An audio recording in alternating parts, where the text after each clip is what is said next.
Yo, MLB Data Warehouse podcast on Substack, YouTube, all over the place. If you're watching, you can see Mike Kurland is here. Mike, thanks for joining. Hello. Hey man, happy to be here always. So you and you're one of the first people that I became internet friends with during all this fantasy baseball stuff. And, in the world of fantasy sports content creation or whatever you want to call it, massive what do you call it? Overturn, whatever. What's it called? Like at your job when a bunch of people turnover. Yes. Yeah. Turnover. I just said that. Yeah. It's not the same people every year, but you're still floating around, more of a, I guess, playing the game more than you never settled on like a thing, but what's new? I settled. I settled on terms of like the content I provide mostly is about playing time now. It's just strictly playing time related. Now, like I do dabble with other things, and like right now there is no playing time, right? So I gotta figure out some other stuff. But I still just like talking about playing time because it's ever changing. This game constantly is changing in terms of like player usage, and all that. So it's really good. And I really enjoy what we're going to talk about today is like getting into the in-depths, like the depths of like the player pool, because playing time often that's like kind of like the main selling point for a lot of these players once we get past pick 300 and stuff in fantasy. So I settled on it, but the issue is a lot of it's just what I want to do and what I'm able to do, two different things. And I struggle with a lot of stuff behind the scenes in terms of like learning because I'm not smart like that apparently.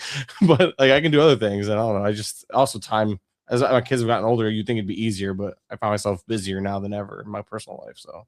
I've actually settled down and do a lot less, but I'm trying to get back into the content game more this year again after taking like 2 years like semi off.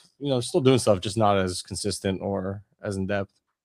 Yeah, I've been able to make a stick, luckily. So my stuff has increased every year, but I understand like if it's a wave. You get really excited about it in February, March, and then it kind of just like the interest goes away. I did that with fantasy football. Like I was really into it at the beginning, and now I'm like really petering out. But and it's tough. Obviously, there's only certain things that people will pay for, and if you're not making any actual like money on it, the motivation's not there when you have a real job and kids and stuff. Yeah. But at the YouTube channel, and do you still have the website? Is that going to spin back up in spring training, or? I still have ideas, like big ideas. The issue is I keep taking, and a lot of it's mostly because like I need to learn how to do the coding behind the scenes, right? So every time I take 2 steps forward, I take 5 steps back. I know you offer a great coding thing, but yeah, I actually dropped 2 videos. You could tell by all those great views, the 100 and something views in the 2. You pull up the page for those. Yeah, MLB playing time on YouTube. Yeah, I'm gonna be playing time. The YouTube is the main focus because you mentioned money is a driving factor for a lot of my content, and the YouTube pays the best. 47,000 subscribers, bro. Yeah, the shorts took off this year. Oh yeah, I went from like 1,000, pushing it for 1,000 to like 10,000 to like it took off this year. The shorts, those have been slowing down, but like so in between videos, I post just a bunch of highlight videos, clips. I'll make my own. I right now, like with the off season, I'm more so like, hey, player news, and this one I'll just like I don't know, you're just looking at random videos. Like I make my own clips, so I take that, clip it, slow down. I make my own clips out of stuff. How long does that take to make a 15 video? About 15 minutes maybe for me now. Okay. The hardest part is finding the clips I want to do. Right, man.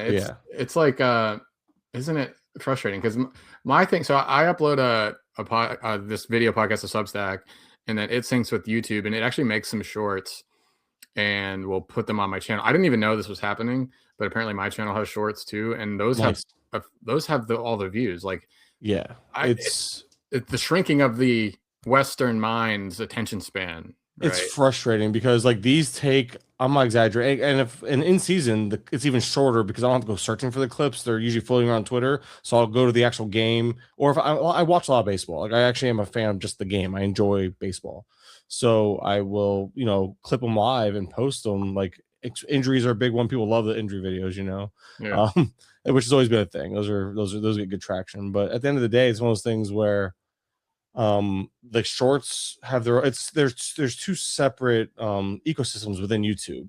I did notice that like there is some like you would think with 46,000 subs or whatever I have on YouTube that my long form would do more than. It's been a couple of them are 2 weeks. I think one's 2 weeks old. The other one's I've been trying to do one a week, and only like a couple hundred views on them. So that tells you everything you need to know in terms of like the algorithm. Maybe it's because I haven't been doing long form. I don't know. YouTube's its own thing, and it's hard to it's hard to get traction on the long form, even though long form is what pays. Short form pays pretty well when you get like 1 million views on something, but even then, well, it's still 6 cents per 1,000 views, I think, for a short. It's Wow. really small. So you have to be massive, big. I was like 3 to 5 a day because it was a volume game. I think I brought in like, and I mean, I'm not like, I don't care about the money of it, but if you're curious for YouTube, People are curious about that for sure. Tell us. it's I think I made in like form. I got monetized halfway through June, and I could pull up the numbers, and I have no problem showing. I don't care. I think $8,000 before taxes. In like $8,000? just a few months. Yeah. Oh yeah, thousands. Like literally made more. Literally made more posting clips and highlights and stuff that like of my own making than I did ever doing content, and it took a fifth of the effort because I have a basic knowledge in how to do video editing and clipping. Nice. So it's stupid. It's right now, of course, out of season, it's slowed way down. I think I've made $600 the last 2 months combined. But I'm also, what am I doing? Nothing. Like next to nothing. I'm still trying to find clips, still posting stuff, but when baseball season hits back up, I'm hoping my videos, I post videos now, hoping that they take off in like January, February when people start coming back. And then maybe I'll get a nice little March or April bonus in my world. But yeah, YouTube pays like legit money. It's just a matter of carving out the niche and standing out. It's really tough because there's not a lot of competition. Surprised, you know how it's like oversaturated on like X and everywhere else. YouTube doesn't have that saturation, but it's also harder to stand out because like if you search fantasy baseball, you're going to get every single podcast from CBS and other big names like that. So that's where your competitors are the big names that already have the market saturated. But in terms of like quantity and quality, that mix doesn't really exist in that. And on YouTube, still, you would think it'd be bigger. It'd be more competitive, and it's really not from what I've seen. That's interesting. Right? I was surprised too. And I'm always somebody trying to look for an edge somewhere. That's how the playing time niche even took off with me. So I was like, well, there's not a whole lot of coverage on it. And now YouTube was kind of like, well, I've always had interest. I've always enjoyed the podcast and video side of things more anyway. So I naturally gravitated towards YouTube. And I always thought, I'm like, this is kind of where the money can be. And this is where that's why I have 3 times more following on there too, technically. Even if it is for the short form stuff, like you said, the minds are melting here in the Western civilization, but you got to take advantage of it too at the same time. I'm not posting brain rot. I'm just posting short clips. Right. My game is writing. Like everything I post. I mean, automate a lot of it. People pay me for the MLB data warehouse for the tools and the projections. Yeah.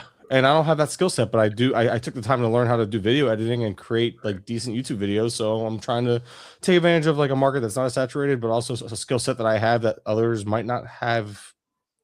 And it's surprisingly easy to grasp. It's easier than coding. I can tell you from experience, way easier than learning coding. Right. Yeah. Man, it just feels like everything's manipulation. You're just like manipulating algorithms and and then those change. I mean, you see like the big guys on X even. That clearly, there's a few examples of people that I don't know if it's even like if I want to it will sound maybe like a criticism, but it's okay to criticize. Doesn't mean to be, but yeah, well, because it's like they found the secret elixir or whatever. They found the secret sauce of if I post a tweet in this format with a screenshot and like this amount, whatever, like all these little things that the algorithm likes, then those will get blown up and it works and it's good. And then you can get the big Twitter following and push that to your Patreon or whatever to actually make some money. But it just feels like dirty in some way. Like I'm just like manipulating people and these algorithms and stuff. I get what you're saying. I do hate that. I was always a bad salesman for my own product. Yeah. Like when I had a product, because I never wanted to force people or I never wanted to rage bait. I'm not the guy that talks in absolutes. I don't like fantasy football Twitter is famous for this. Like, oh, like these guys will do this, or these guys are going, like they speak in such absolutes and just it's rage baity / clickbaity. And I get it. You have to do that to sell. I'm with you. It's hard for me to go that route. But I can't do it. That's how you sell, man. Yeah. That's why, like, if you look at my YouTube, I refuse to do those like cliche, weird, fake, shocked looking pictures. You know how people put pictures of themselves in the thumbnail? I won't do that. I can't. That's the line. That's the cringe line for me. I'm also, I don't I'm not like, that's not my thing, but it's just it's one of those things where you see it and I guess it's a thing, and then I don't know, I just maybe it's hurting my thumbnail, like I don't. But also again, it goes back to just trying to figure out what works and what. But that's why I like the YouTube thing, because when I got into fantasy sports, I enjoyed the content, I enjoyed talking about it, I enjoyed making content, and like you mentioned, it becomes a job, right? It becomes like, and now then you hit that point of, crap, am I making enough money to justify how much time I put into it? Yeah. And so for a couple of years I wasn't, and as much as I enjoyed it, I couldn't prioritize this. And then YouTube came around, took off a little bit, and now I'm back to like trying to. But the thing is, I feel less dirty about manipulating that market because I'm making money off ads. I'm not making money off subs. I'm not like being clickbaity is good on YouTube because I gain from that, and I'm not hurting any. I'm not making myself. I'm not false advertising, so to speak. So I see what you're saying. At least that's how I was perceiving what you were saying. So like, yeah. There's nothing wrong with doing what you got to do. It just seems, I don't know, it feels weird to me. It feels disingenuous, which is something for all my flaws. And it does, like, I can't fake anything. I have this problem in real life. You talk to somebody and they can do the fake laugh thing. Like either it's a nervous tick or just whatever. They just laugh and it's clearly fake. 90% of the laughs you ever hear in face-to-face discussion are fake. And I cannot do that. I can't do a fake laugh. So I think I come off as rude or like uninterested. Oh, dude, people don't like. You see all over. You've been dealing with it for years. People misunderstand a lot of things you say or misinterpret a lot of things that you say and do. Yeah. And it's just kind of funny. That's why I'm like, I've never not gotten along with you, and I've never had issues with you. But I think I can see you do have it. You can't come off as dry, I think is what you're saying, and I see it. I do see it. But I also know from my experiences with you, you've always been positive and always been kind and generous to me. So I don't know. Other people will just, just people suck sometimes. It is what it is. Yeah. Plus it's the internet. Anything faceless and without context. I've gotten into it on X with people many times, and it was because it was misinterpretation of things. Or just proper interpretation, and people really, people also back down. People don't like confrontation, right? But they want to subtweet at you, or they want to like make comments, but then when you actually call them out like right then and there, they're like, "Oh no, I wasn't talking about you." Yeah, yes, you were. And it's usually, if you don't believe and if you don't stand for anything in your life aside of the fancy sports stuff, which is meaningless, like I'm fine with having enemies, quote unquote. I'm not talking like we're actually physically, this is all very low level, but like I'm fine with having people that don't like me if it's for the right reasons. Like if people just really hate certain ideas that I hold and I believe in strongly, then fine. Like I'm not gonna not have the idea that I think is right, so I please everybody. So, but it hasn't been a big issue for me. There's a lot of people pleasing and butt kissing in these industries as a whole, not just baseball, like fantasy and it sucks because you kind of have to play that game if you like you're doing well for yourself, but yourself made, but you understand that you are like that 5% of people that do that. It's really difficult, and it took you years to get there, right? Yeah, it's a grind, and it's kind of like, and you have to stand out in ways that it's even getting harder and harder to stand out. And meanwhile, other people can't do it that way. Some people don't have your skill set. Some people don't have the knowledge base to do it. Some people don't have, I guess it's kind of the same thing. And some people just don't have the ability to be unique, right? So how do you stand out? Kissing the right butts at the right times, I guess. I don't know. Like it's hard. So I can understand like avoiding conflict and stuff, but you eventually get to a point where you get sick of seeing the same people doing the things that the things that you're talking about, like those things that like trying to appeal to authority or appeal to the masses, even though it's against who they actually have been behind the scenes or who they are. And it's anyway, that's a whole nother tangent. Good thing it's December because people can enjoy this, or they can fast forward through it. Yeah, so I got to do some mailbag questions, and then we're going to get into ADP. So we have later round targets, Mike and I, and FBC data using, but it'll apply to all over the place. So we'll go ADP ranges, like 5 different ranges starting at 250. We're not going to talk about any early round guys because that's a waste of time, and we'll talk about some deep guys. But first for me, a mailbag question from Caleb, and maybe I might even need your help with this one, Mike. So he says, question comes from your third base tiers post. Why do you assume Maikel Garcia's home run number will decline? The young guy has consistently gotten better. To the naked eye, it seems like he did a nice job pulling the ball in the air, and he's transitioned from shortstop to a third baseman. So you'd assume he'd work to improve power, weight. Any insight? Any insight would be enjoyable to hear, says Caleb. So I'm about to make you enjoy my insight. But the problem is with this one, I was writing those posts. I didn't do the Royals team preview yet. And that's when I actually look at stuff. So these tiers posts for the stuff, I was just looking at ADP super quick, writing it as fast as I could, typing my normal 130 words a minute. Shout out to me, best typer in the game. And I just, that was legitimately just, I guess I said in the third base tier post that I don't expect the home run thing to repeat. I don't have a good basis for that. That was probably too quick and just jamming it out. Just the general point though, I think we can often get into way too into all these numbers and stuff and try to figure out like, oh, what did he do? What's under the hood? What changed? Air pull, all this stuff. And it's that there's certainly a time for that, and it's good. It's not all bad. But general point, if I see a guy hit, I don't know what it is with Garcia. I don't have the numbers, but imagine a guy hits 12 homers, and then 26 homers. Like the next year, I'm very hesitant to say, okay, he's 26 guy now. Like you always kind of expect that to come down a little bit. But yeah, Garcia's always hit the ball hard, and I suppose he did lift it a little bit more. Do you have any insight on Garcia? Do you think this power thing sticks around, or have you not looked yet? Well, I have a quick process. Like if I know I know Michael Garcia, right? We both know what to like in terms of like what he is as a player, right? Yeah. He's always been a good contact rate guy. The batting average, I mean, obviously a blip on the radar in 24 that probably helped drive his price down, but overall, like this guy, we're talking elite contact skill, so that's a plus, and the ability to sustain that like over 90% zone contact, which is like what I consider that elite mark, 90 and above, really. So you get that elite contact rate with the ability to not chase. That tells me like, hey, he has a really good eye at the plate. He could pick his pitches.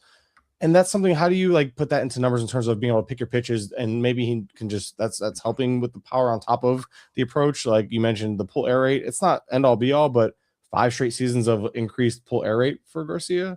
Okay. So obviously it's something he's mindful of and tries to put into effect. The lowest ground ball rate of his career. With that being said, it's still awful home ballpark. And we're talking about a guy who requires a certain approach to get those home runs.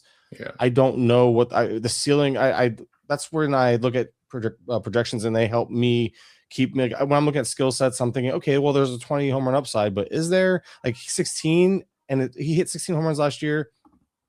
And 5.5% barrel rate, yeah. And it took 666 plate appearances. That's a great number, right? Yeah. It took 160 games to get there. Yeah, but here's the thing, though. You're talking about a guy. What is he? 25 years old, and he's going to be 26 next year, in the prime of his career. Skills have trended up for multiple years in a row. Like and he's always hit the ball hard. 50%, 42%, 45%. The barrel rate like almost doubled this year, like as you mentioned, 5.6%. So.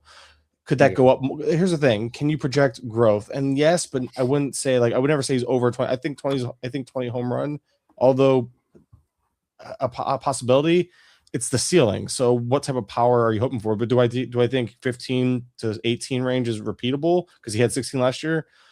Yeah, I think he still needs the volume, but sure. I think Garcia, I think what we saw last year is kind of what you can expect. I feel like that's very repeatable. So I don't know what we're hoping for in terms of power breakout, but there's signs, there's reasons for optimism for more, but to bank on that, to say with such certainty, it's hard to do for me. So yeah. I'm with you. Like I do think a lot of what we saw last year is kind of, I'm not saying it's a ceiling, but I feel like that's very repeatable, and there's a little bit of room for growth. I just don't think the room for growth is as much as some people might think.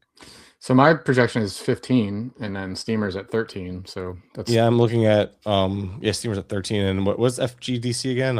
Fangraphs, whatever. They're at 14, and I think 15 is a fair. I feel like that's fair, and you have to project for that. But you have to project. People just get so caught up in last year, and this was something I was just guilty of up until about like 3 years ago, where I'm so caught up in the year before, and I understand the year before should hold more weight, but the projections take that into effect. He's had 3 years of 500 plus play appearances, 2 of which have been over 600, and Garcia's only had over 10 home runs once out of those 3 seasons. It's hard to sit there and have projections put him up in terms of like closer to 20 because he's never even broke 10 until last year. So I agree with projections, although obviously understanding skill sets and approach and how players can outproduce based on approach, you would have to see him continue to shift his approach, continue to increase the barrels and the pulled balls and all that. And it's doable, but I think projecting that is silly, right? Because it's hard to project. How do you know this wasn't like where he's settling? So I tend to agree with your projection and Well, mine's 15. I mean, mine would be double what he did in 2024. I was surprised to see mine a little bit higher, but I use some StatCast stuff and business. I was going to say, let me see. I think he has like elite bat speed and stuff too. Definitely does, yeah. So 15 is. No, he doesn't actually. He does not have elite bat speed. He's just really good. He's really good at squaring up the ball and stuff. Right. He has really good squared up rate, and he hits the ball really hard too. And he's dropped a K rate to under 13%. Like he's got skills that again, should suggest that Garcia can definitely at least repeat last year. It's hard to see full on growth or a whole lot of growth based on, because you're just hoping that he can, again, the trends are there and you're a trend guy. Anybody with numbers is a trend guy, but still, I think the projection is fair. And I think the projection weighing last year a little more to a point where it's getting closer to that total they put up last year. I like seeing that. I think I would definitely be okay with taking these projections. Yeah. And Steamer projects 13 in only 138 games. Right. Which yeah, never, I think we get. I don't know what I said in that post. I probably said that he could hit single-digit home runs or something like that. Which I mean, that's what he's done to the last 3 years. Right, but yeah. I would personally bet on the over based on just like the growth we've seen the last couple of years, and last year being that year he finally took that step forward. There's a balance of you always do want to look at the most recent year more, give it more weight, but a lot of people just like to throw out, they forget about what happened 2 years ago, right? And that's not wise either. So let's go to I guess Caleb's must be a Royals fan. He also asked, if you were a Pirates GM, would you trade Bubba Chandler for Jack Caglione? No, I would not. I think the potential SP1 is worth a bit more than even a big power hitting. Is he going to play the outfield or first base? I don't know. That's close, but I personally would rather have the ace upside. What do you think? I'm not I used to, like, I've done prospect stuff in the past, so my understanding is like pitching prospects. There's no such, isn't that the old tin snap saying there's no such thing as a pitching prospect? Yeah, but when you throw 98, and Caglione's 22 already, or only 22, he'll be 23 entering next year.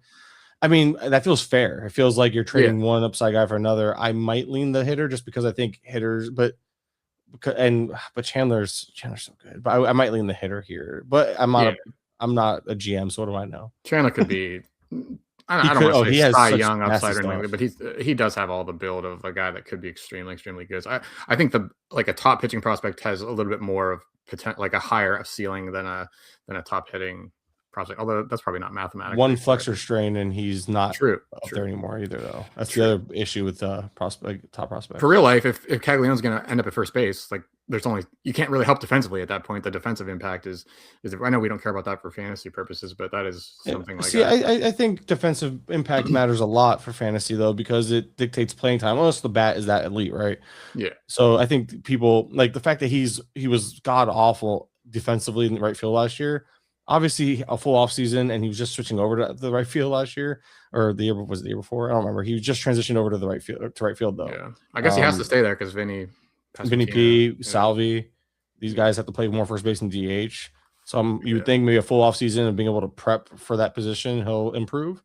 Anyway, but yeah, it's a whole other Caglione. Maybe he loses. Possibly he loses 10, 15 games this year, at least in the short term, just because he can't play out there.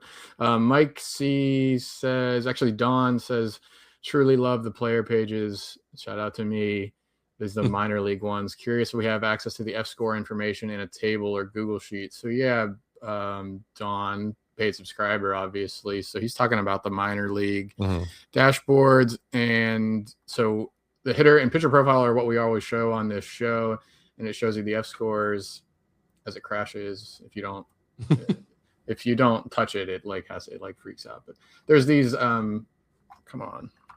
We got tabs over here, hitting grade and pitcher grades. So, Don, you could have just looked a little bit harder and you would have found it, right over there. So that answers that question. Just kidding, Don. I mean, no, but seriously, you should have looked a little bit harder. But thanks for being a paid subscriber. I love you. Mike C, at the risk of sounding ignorant, I was hoping you could lay out the basics of advanced metrics in your glossary, not only the definitions, but what to look for. Yeah, so this is a good point. It is something I have. I'm going to write a post going over so there's a lot of metrics on the dashboard, and some of them are legitimately my own creation. And I do try to explain them when I come up with them. There's a knowledge base on MLB Data Warehouse. It's actually linked at the top in the nav. Let me pull this back up this is more for paid subscribers of MLB Data Warehouse. There's a tab here, knowledge base. I will tag everything that kind of goes over the tools and explain. That'll all show up there. I don't have everything written there, but I will make a point to get to that. It's a good point. I also have a table here that has stats and what's good, what's bad, what's average, and some notes about it. Plenty of them missing in here, but I will do an update on this table. So that stuff's in there and coming. And I believe that's it for the mailbag. Let me check if anything came in new, and no. So we're good to go for that. On MLBDataWarehouse.com, there is, if you want to send in a mailbag, I'll be answering these weekly. It's another link at the top here in the navigation at the top, mailbag, and there's a Google form. You can fill out just like that and send your question. But let's get into some NFBC ADP targets. So we're going to do ranges 250 to 300, 300 to 350, 350 to 400, 400 plus, 500 plus. So 5 buckets. And we're going to talk about a guy or two that we like in each range. So let's start with ADP 250 to 300, who is Mike Kurland targeting in those rounds. So I'm sort of cheating here. I'm just going to cheat off rip. I'll take the PEDs and go with, I just like to go with my outfielder 4 or 5 here. Like, there's so many great upside guys, and we're at the point of the draft where everyone's platooning anyway. So I like to target skill sets. I like to target that guy that rounds out my like my lineup. There's like, and I'm gonna just rattle off a few, and you can obviously probably have your own. We don't know each other's lists. My list, again, I cheated because I was like, the first thing I thought of was, I just love this range. I mean, you have Grisham if you need power, Colton Cowser upside power and speed. Batting average questionable, so is Trent Grisham. Most of the guys are here gonna have questionable batting average. But then you get the TJ Friedel, who's usually pretty solid with the batting average, some pop, speed, playing times there. Josh Lowe, we all know there's speed there. Pop is questionable. Should be a strong side platoon. And I think, and there's a few more. Stanton if you need power. Again, this is kind of where you can just fill those needs and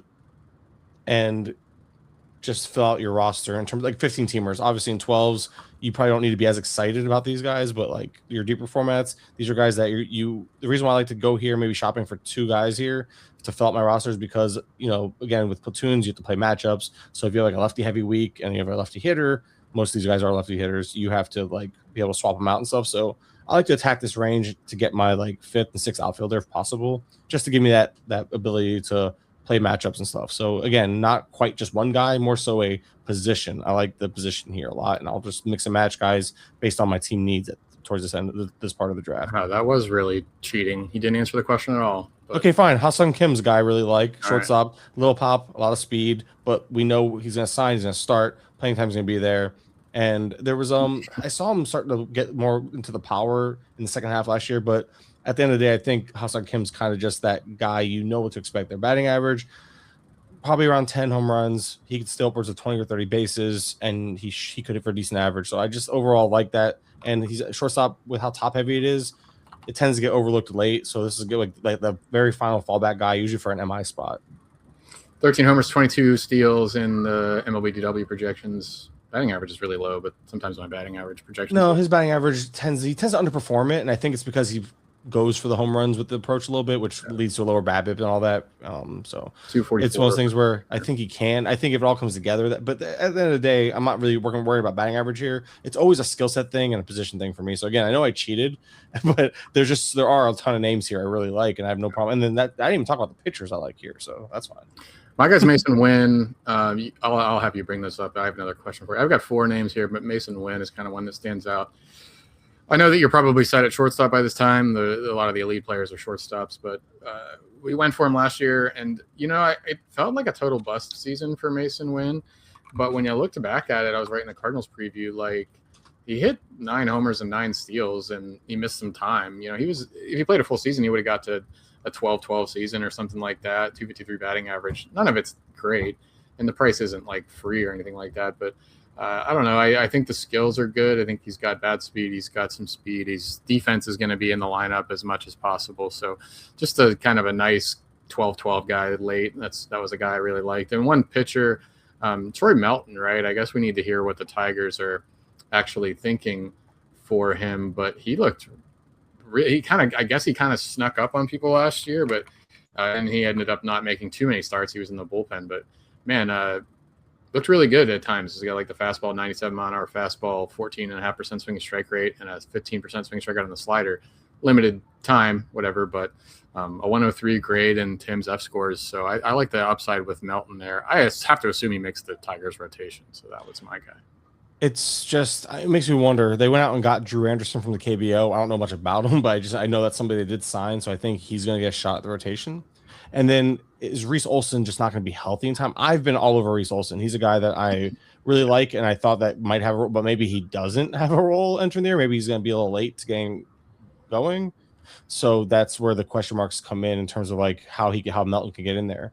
I'm a big like I said, Reese Olson's a guy, and he's probably, I think he's part of the next. He might be closer to the end of this ADP into the early part of the next ADP, but he's a guy that I have a ton of.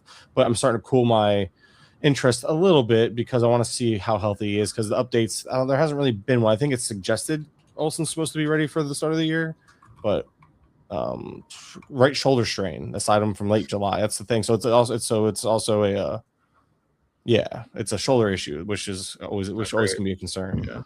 Yeah, and it's not his first injury by any means. He's always hurt.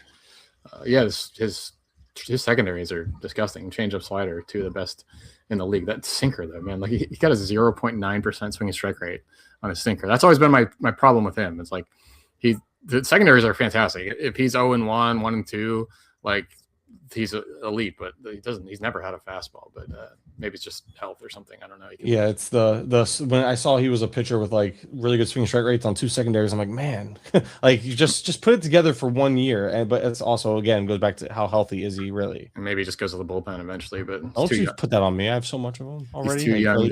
It won't happen this year, right? He's young enough. They got to keep. How dare you? I'm kidding.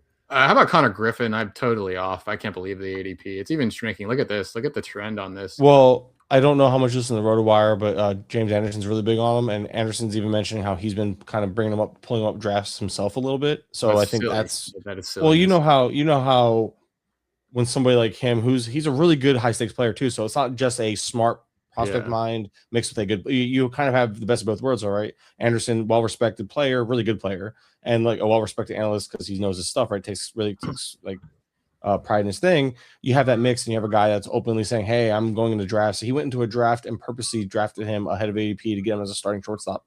Like he waited on shortstop on purpose. So he saw his podcast. 190. But I'm with you. Like I don't trust the Pirates. I think that goes back to your mistrust in the Pirates. That's the whole thing.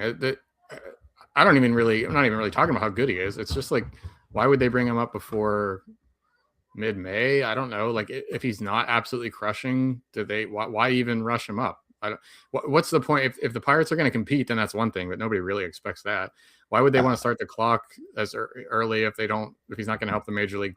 He'll help the major league team, but I don't know. Like there's a real chance that we don't see him until there's a slight chance we don't see him at all, right? Well, after what they did to Bubba Chandler a year, I see this what threw me off because the Jared Jones thing, right? They kind of brought him up right away, and then they did the opposite with Chandler. Yeah. So I don't understand. I don't know. I honestly have no idea how to feel about the Connor Griffin thing, right? But also, But this is crazy. 220. I can get behind the 300s, even the 250s. You want to take a shot there? Like JJ Weatherholt, he's definitely more of a lock to start. And I know Weatherholt maybe isn't the same level of talent. I don't know, honestly. I looked into Weatherholt. I liked what I saw, but I don't like. He's not getting hyped up at all, and he has a way clearer path than a kid that's going to be turning 20 at the beginning of the year. He won't even be 20 at the start of the year. He's going to be still 19. Griffin, right. I'm talking about. Yeah. Weatherholt's held in the 250 range while Griffin's just been tumbling. So I don't know. It's a good explanation for it that there's a person. That and then there was a report of Griffin working out a long-term deal. So I remember. I'm sure you saw the rumblings for that.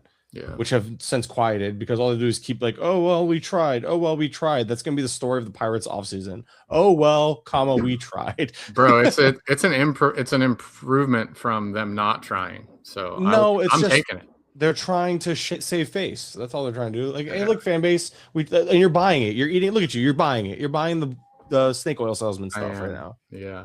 There's also the case that they actually do have to add payroll. Their payroll's like 60 million right now. Like they can't. They have to pay. They got to pay somebody. I agree, but are they like if they can't sign Connor Griffin to a long-term deal? Are they going to actually pay up? Because they were like, what, 20 million short of Naylor, who looks like a bargain at this point in the offseason already. They were a year and about 60 million short of Schwarber, but they're purposely leaking that they're offering and what they're offering. So people know, hey, we have contract. They know what they're doing. They're purposely lowballing these offers, but they're going to be within the top 5 or 6 just to be like, oh, look, we tried. They didn't really try. And at this point, if they want somebody, they're going to have to do what the A's did. The A's had to go out and overpay Luis Severino. Nobody wanted him for that money, but they did because that's the only way they're going to get people. Nobody wants to go to the players. Don't want to just go to Pittsburgh. to play on with that ownership and the way they've shown over the last few years. At least this is my opinion. So I think that's right. Yeah, I feel like they need to do trades rather than free agents. It's going to be like what we saw with the Rockies. The Rockies got what they thought would have been a potential star just to help save face, and Chris Bryant obviously hasn't worked out, but they had to overpay. Nobody else was paying Chris Bryant that contract. Why do you think Chris Bryant accepted it? I don't think anybody wants to go play for the Rockies. Right. Yeah. So Shane Smith is one more guy. His changeup's awesome. I think his fastball is better than. I wrote it's in the White Sox preview. I really like Shane Smith, although the price is up there where I don't think it's like a big advantage. But how about 300 to 350? So ADP post 300. My guy, I don't know. Chad Patrick. I really thought he'd be cheaper than this, but I was pretty impressed with him last year. The ceiling's very low. I'm not saying this is no breakout SP2 upside guy, but 25% K rate, walk rate under 8% last year. Pretty decent 3.35 JA Sierra. That's my own little version of Sierra. Deep arsenal. Brewers certainly are possibly even emptying out the rotation even more. Some talk about trading Peralta. I think Patrick gets in the rotation. I think he's just solid. I think he's the kind of guy you want in these 50-round drafts, just to be in the rotation and putting up decent ratios again. No real upside, but I kind of like him just as a filler. Yeah, see, I have an upside guy here that I've been taking recently, and it's Zebby Matthews. I just think it makes sense. I think like you said, like talk about team selling. The Twins are all about selling. There's already a spot for him in the rotation before they sell. So if they sell, there's even like a more of a secure spot. And he always underperforms his metrics, so maybe there's a home run problem there. Like there is a home run problem. Yeah. It seems like all the Twins pitchers have home run problems, right? Yep. But when you're talking about a guy that you're getting at the back end of your rotation 15s or a bench streamer in 12s, projections are even giving him a sub-4 ERA that he's never done at the major league level. So that's funny. Projections seem to be pretty like 3.99. So we'll call it a 4 ERA with the K per 9 was low, or the K minus walk was low, 16.7%. Still would be a solid and favorable number for where he's going, though. But we're talking about a guy that's always 18% or better at the MLB level, right? Career 18.1% is two. And then last year we also saw the velo uptick, I believe, if memory serves, for Zebby, and as well as like a 25 and almost a 25.7% K minus walk in AAA. So we're talking about I'm strictly looking at upside potential for innings and a rotation spot that should be mostly secured, especially if they do trade off Joe Ryan, or should we say win at this point. So there's a reason a lot to like that with Zebby, and a lot of it's just chasing the upside in terms of innings and strikeouts. And let's see, and of course, this is great. How did the pitches grade out? You didn't pull it? I was looking at on Fangraphs grade out recently. I have a whole different system to do stuff. I know you do. I honestly don't look at Stuff Plus, but I trust your Stuff Plus, John. Well, you shouldn't. That's actually your J Plus. Probably the worst thing I do. J stuff is very bad. 12% swing strike rate on the four-seamer, 55% strike rate. That's amazing. He just like gave up a bunch of home runs. He gets crushed. Yeah. Slider was. I mean, he earns strikes. He gets whiffs. I think the strikeouts are going to be there. It's just like he's got to luck into one of these home run lucky seasons. It was a 357 BABIP last year, which he gets for a fly ball guy that doesn't make any sense. It's going to come down, right? Oh yeah, there's a lot of reasons to believe. And again, every projection. What's your projection on him? 404. ERA. That's great. Like honestly, again, where you're getting them, and that we're talking. I feel like that's like projection systems are capturing the regression, the positive regression that's coming, right, in terms of like the ratios. But the strike, what's your strikeout looking like? K rate 24.5%. That would be fine. That's about. I think it's low too.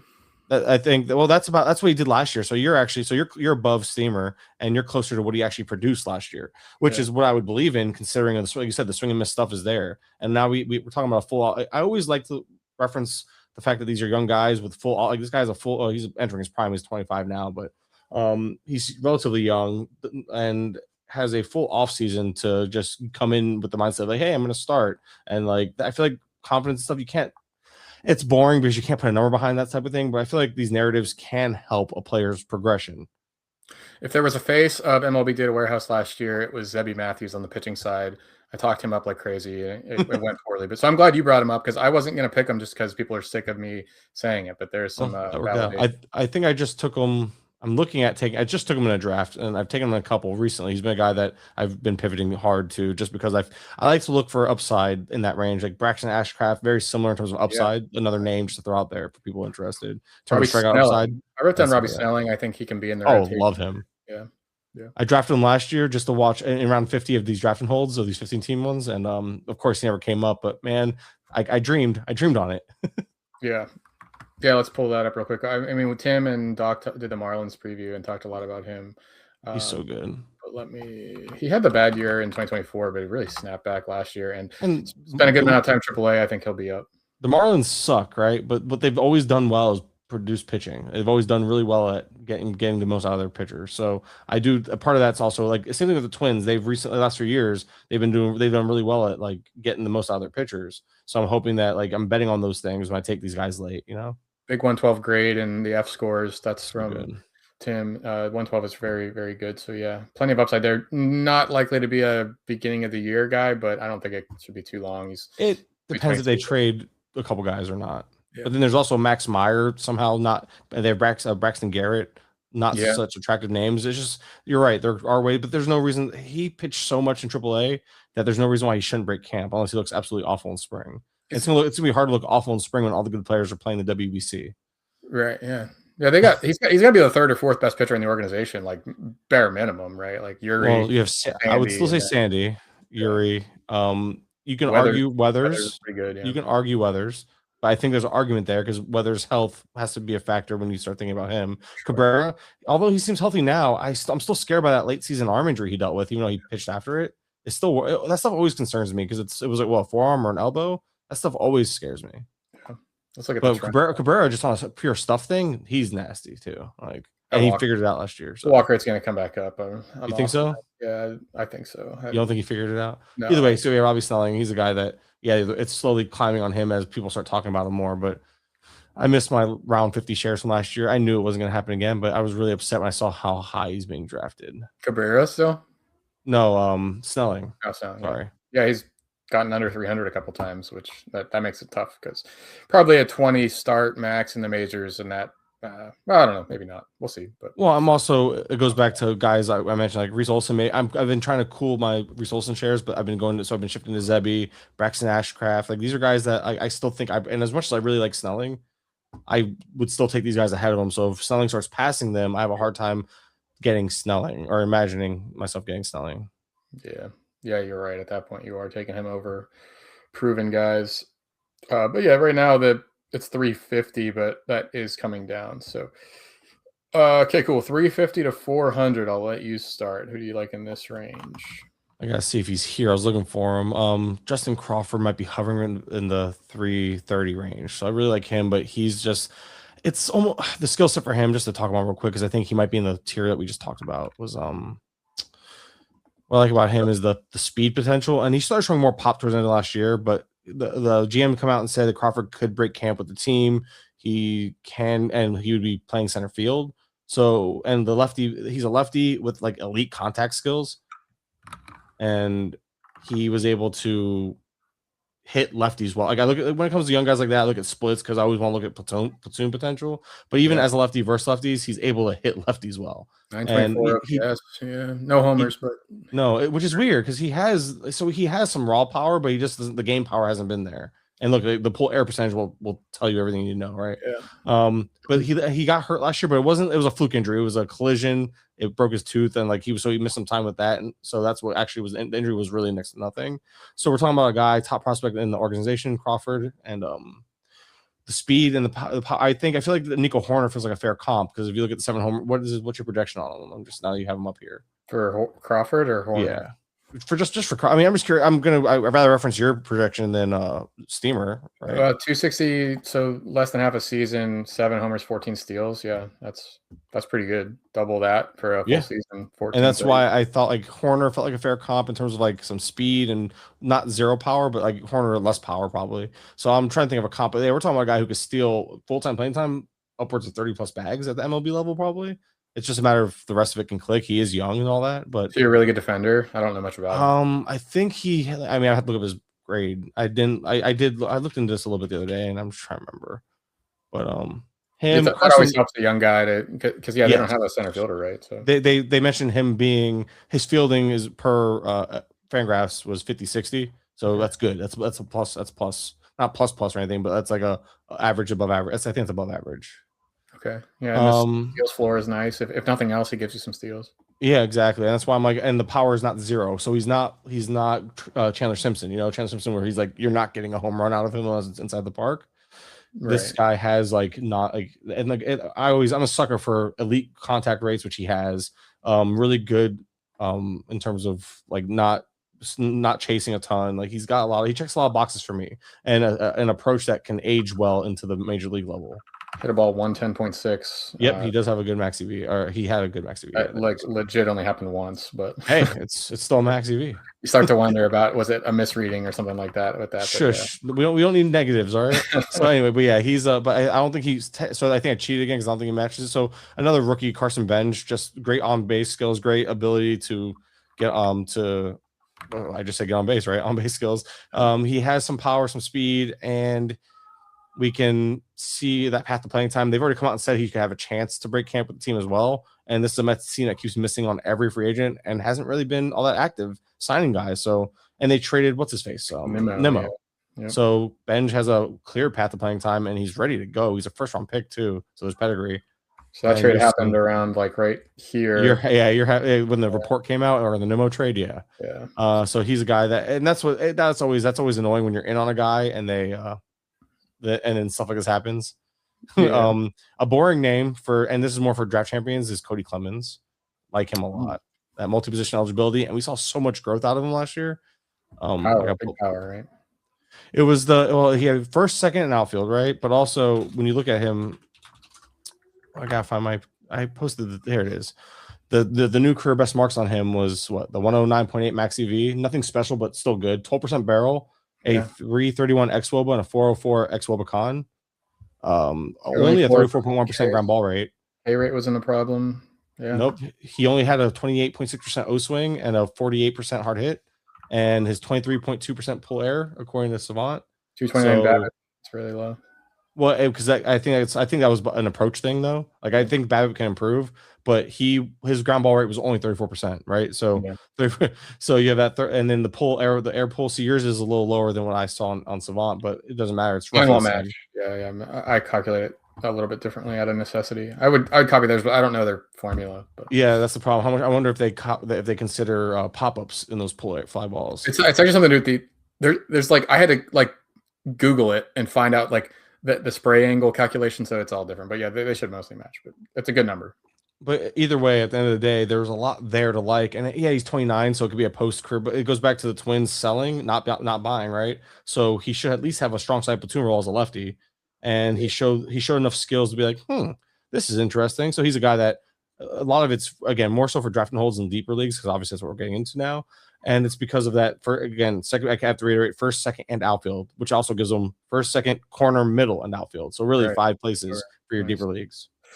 19 bombs and less than 400 plate appearances. Yep. That is a huge rate. I have Dominic Canzone, another guy that I will never quit. I don't know if he'll play against lefties. I don't know what the roster looks like so much, but Canzone had a 357 on base, a 480 slug, a sub 22% K rate, a 14.4% barrel rate, a 382 expected WOBA, 301 expected average. The guy just hits. Again, it's mostly against righties. Pull up the splits. That's not even necessarily true. He hit 276 against lefties. Very small sample, 1 homer, but still a 346 expected WOBA, 261 expected average against lefties. When are they just going to give this guy a job? I think he rewards them. I suppose maybe the defense is a problem or something like that, but the guy can freaking hit. The scores are great. They just need to give him a chance. Well, so I was hopeful before they signed Naylor that he would get a shot to play first, because his defense is rough in the outfield, and they have Robles and stuff. But this is a team that likes to platoon, and they have Robles in the outfield, so they can easily have Robles platoon with them / be a defensive replacement. He last year graded out -4 or -2 outs above average and a -2 DRS, defensive run saved in right field. So the fielding is an issue.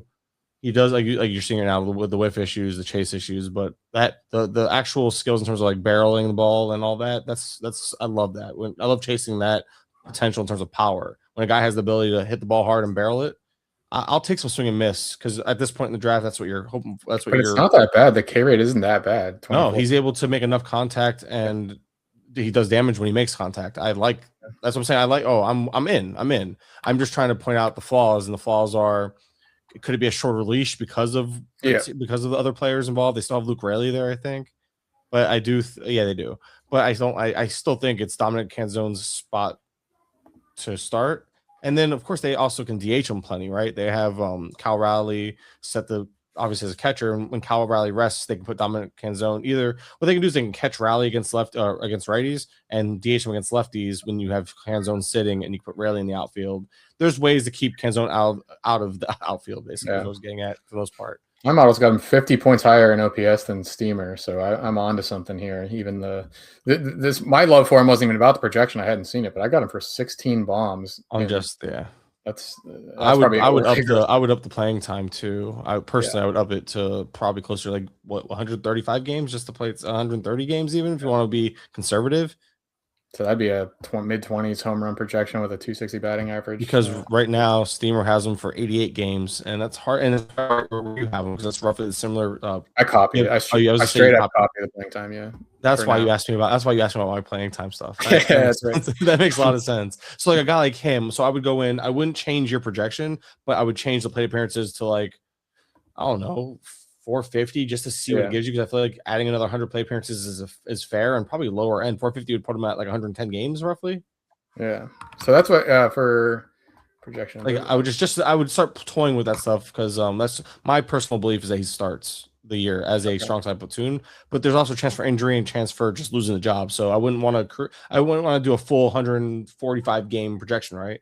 I'd probably look at like even bumping him up to 125 games at his play appearance rate probably gives you it probably increases it ridiculous amounts. Like he's already a value.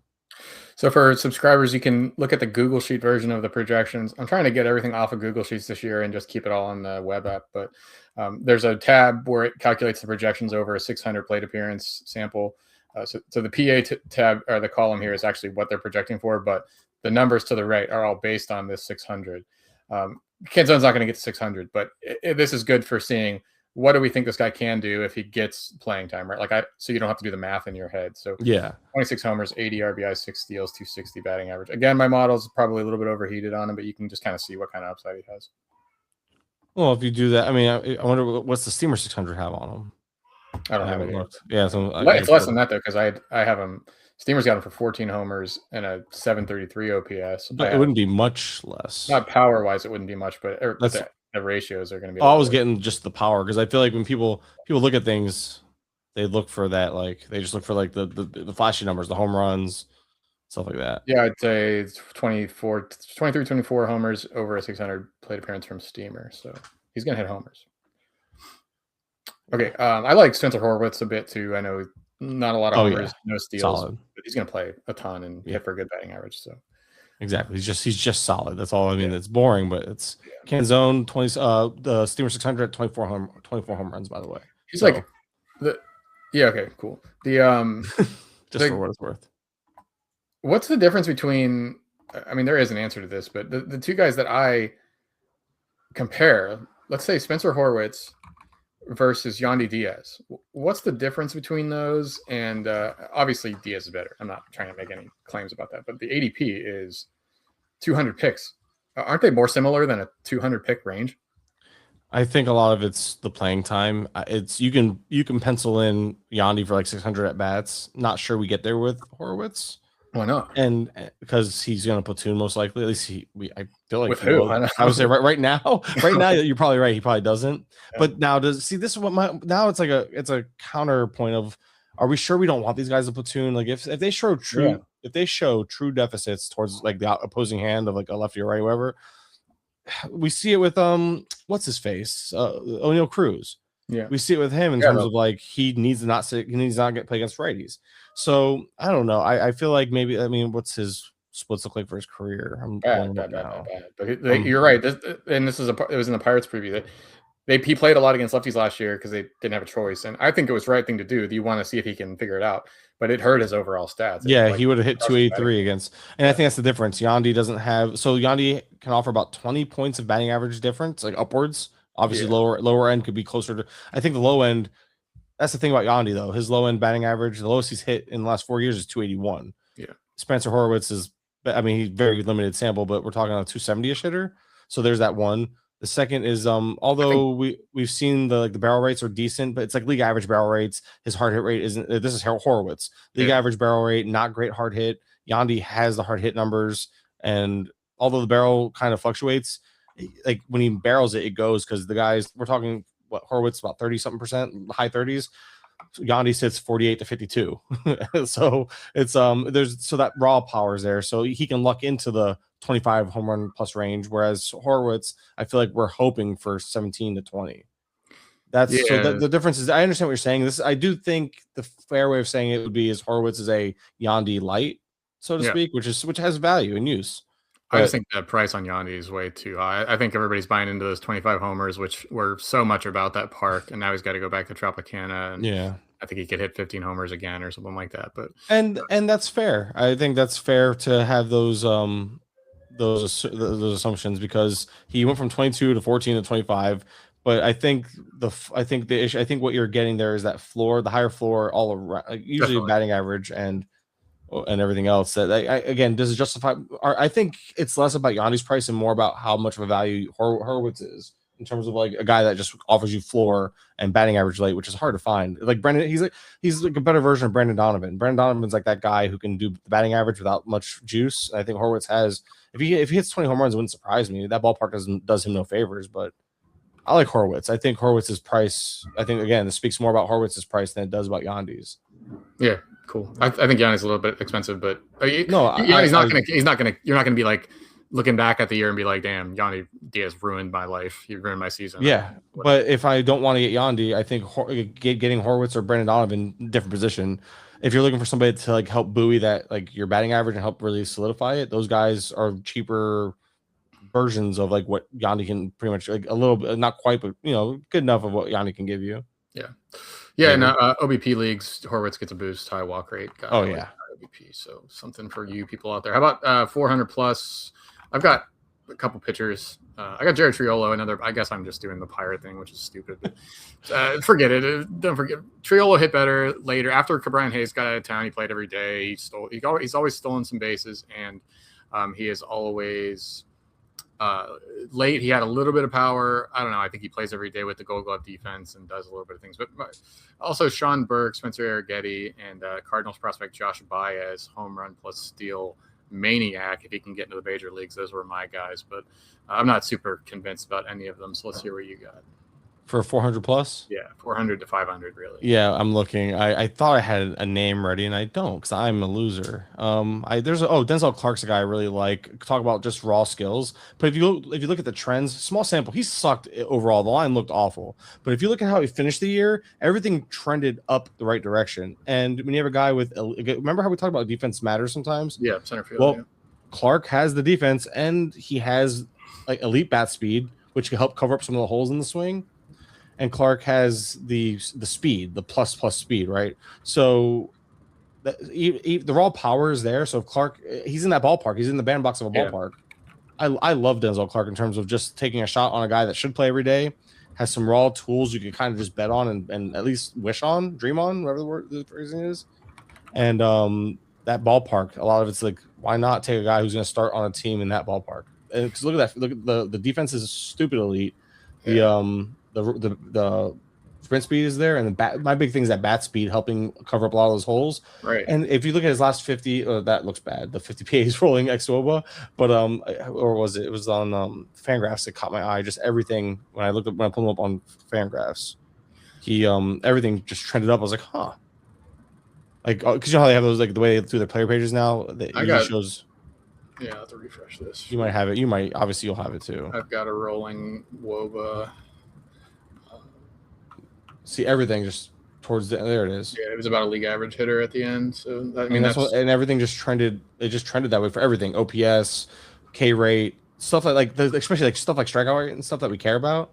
Yeah, that's where it gets. That's why I'm like, okay, like this, and where you're getting him, he's going super late, and that's a name that's like I've been all about. A little bit Jose Siri like, but yeah, if he can just play because of the center field defense, he's going to absolutely get you 25 steals.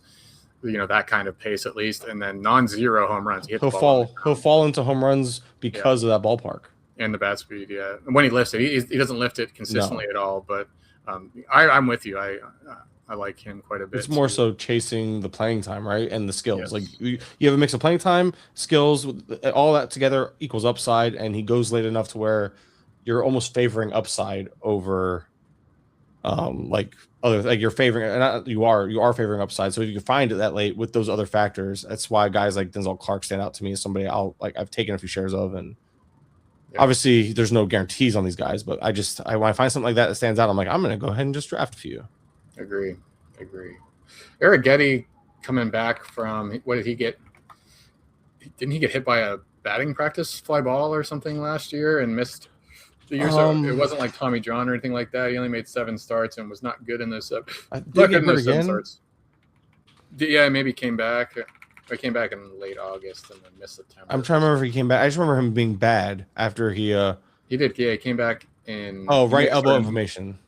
Okay, August. I'm not messing with it. He ended the year with right elbow inflammation. Okay. I'm not touching that. Okay, I didn't know that. I forgot to until you brought it up. And let me show you, if people have been listening to the prospect stuff, you know about Josh Baez, but I will show you the home run rate by stolen base rate for all levels last year, and I will show you where Josh Baez lives because it's insane stuff. If I can, we got to go to the St. Louis affiliate. We'll highlight him here. Josh Baez, clear that. He is up here with some of the best. He's above Pete Crow Armstrong. It's minor league stuff, but he's in this elite tier here with homers and steals. He's popping way up there. So obviously going to be tough to hit for a good batting average and find playing time and not strike out a bunch in the majors, but he has that kind of roto fantasy upside that you're looking for if he can get in. And St. Louis is probably going to have to try some young guys out this year. It's not looking too good for them. So that's my guy. Now we're going to the big range to finish it out, 500 plus. I've got some pitchers. I don't want to get too deep into anybody necessarily, but like Jack Perkins, if he can maybe. So the thing with Perkins is I think he's probably a top 5 or 6 starting pitcher for the A's if they want him to be a starter. If not, he's got a chance to close because he saved some games last year. Mason Miller's gone. They're not going to be a team or signing a reliever. So there's a couple different ways Perkins might be able to help you. Sawyer Gibson Long, I suppose he doesn't have a rotation spot, but I always liked his big frame extension and stuff, some upside there.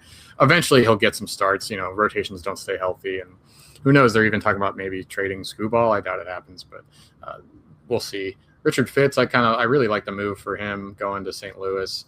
Keaton Wynn, just another guy, if he can ever stay healthy, the ground ball rate's nice, and he's got some stuff to like. And then I put down Colby Thomas and Otto Kemp. But let's hear from the, Mike's more of a DC 50s, whatever. You're a DC player. I haven't done a single draft like that. So I haven't done a draft other than Gladiators. I haven't looked very deep, so I'll rely on you here. Well, I love this part of this is where it gets really fun, trying to uncover these like hidden gems, right, of sorts. And you have guys like Jake Fraley that could play. I mean, the Rays went out of their way to go get him, right? So he's probably, it's hard to project him in that outfield right now, especially after getting Cedric Mullins. But I do like if Fraley's late. He's a guy he has a roster spot. They paid him the password. I can't say his name. Garcia from Pittsburgh just got him. He becomes a lot more intriguing. A lot of swing and miss, but there's some power there. Yep. Yeah, he's gonna play. Yeah, he should. Well, I mean, he should, but at the same time, it's like, will Pirates be dumb and like somehow hold him down for some reason? Who knows? Yeah. But I think there's a chance that he plays for sure, and Connor Griffin doesn't. Right? I'm with you. I'm so hesitant about believing I'm willing to pay for Griffin on a share too if we get more reports. I'm willing to miss now, type of thing. Well, there's a few names. One guy I really like is Justin. What's his name? Justin Sterner from the Athletics, and only because of the second half. Never even heard of him. Yeah, either did I until he popped on a second half leaderboard. 24.6% K minus walk rate. This is a reliever for them. Okay. A 0.85 WHIP, a 2.64 ERA with a 2.73 Sierra, and a 16.2% swinging strike rate. And we're talking about a bullpen with no real standout closer. So he's like pick 650. He's like free. He's late. He's like one of my last round picks. And I just throw him on there. And so it's like, yeah, he's a guy. Like 2.88 JA ERA in AAA, and that would be the Pacific Coast League too. So that's very impressive. And he only throws 93. Yeah, there it is. He throws like that's what scares me the most. He doesn't throw hard. So I was like, huh, I just, it's wild. But the It's good swing strike rate, IBB. It's good vertical movement, though, I believe. yeah, he gets movement on it, and then the swing strike rate on that fastball, 14.7%, is pretty good. So yeah, and he changed. I think he had a little bit of a pitch mix change as well to end the year in the second half. So again, it was just one of those things where I'm looking for anybody, like when you're this late into the player pool, you're looking for guys that could be sneaky in terms of like saves, and we're talking about a team here that has no clear cut guy as a closer, right? Yeah. So why can't he factor in if he's looking good again? Yeah.